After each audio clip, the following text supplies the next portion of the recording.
ভয়াবহ সন্ত্রাস ফিরল কাশ্মীরে জঙ্গি নিশানায় পর্যটকরা। পহেলগাঁওয়ে পর্যটকদের ওপর গুলুবৃষ্টি করে হত্যালীলা চালালো জঙ্গিরা। এবার জঙ্গি হামলায় মৃত্যু হলো কাশ্মীরে বেড়াতে যাওয়া একাধিক নিরীহ পর্যটকের। কাশ্মীরে জঙ্গি হানায় 28 জনের বেশি মৃত্যুর আশঙ্কা, এমনটাই খবর সূত্রে। তবে মৃত্যু মিছিল দীর্ঘ হতে পারে বলেই মনে করা হচ্ছে। পহেলগাঁওয়ে এই হামলায় 40 রাউন্ডের বেশি গুলি চলেছে বলে খবর।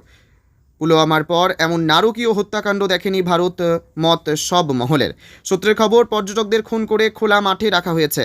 বেশ কিছু ভিডিও থেকে জানা গিয়েছে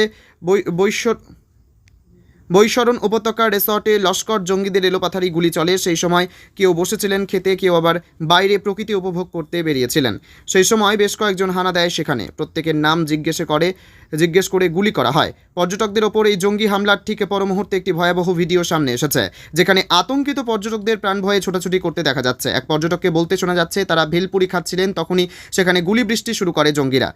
এদিকে কাশ্মীরে জঙ্গি হানার শিকার পর্যটকরা জানিয়ে উদ্বিগ্ন কেন্দ্রীয় সরকার। ইতিমধ্যেই প্রধানমন্ত্রীর নির্দেশে শ্রীনগর রওনা হয়েছেন কেন্দ্রীয় স্বরাষ্ট্রমন্ত্রী অমিত শাহ।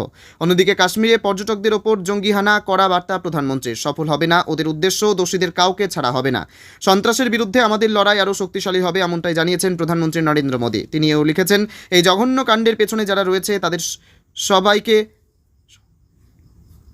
তাদের সবক শেখানো হবে, কাউকে ছাড়া হবে না। সন্ত্রাসবাদের বিরুদ্ধে লড়াইয়ে আমরা অনর। এই লড়াই এবার আরও তীব্র হবে।